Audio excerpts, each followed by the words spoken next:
Well, I think join your local humanist organisation in the country where you live. Join Humanist UK if you're in the UK.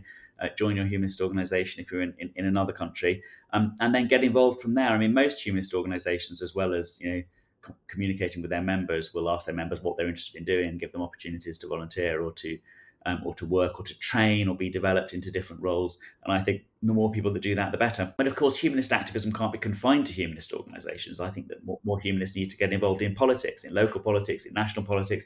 More humanists need to get involved in their community institutions in every way. And I think that's important too.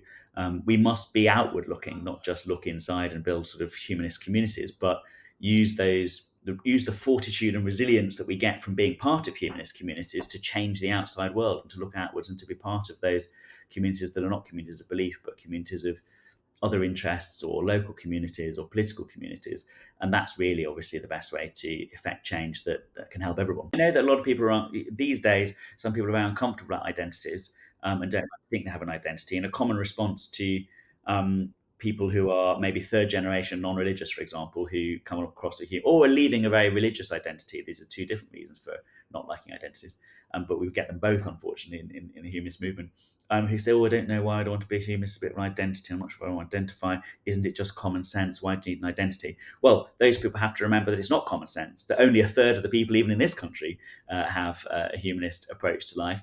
And that if you wanted to continue and you wanted to continue to influence our public wider life, then you need to be part of it and identify it as it.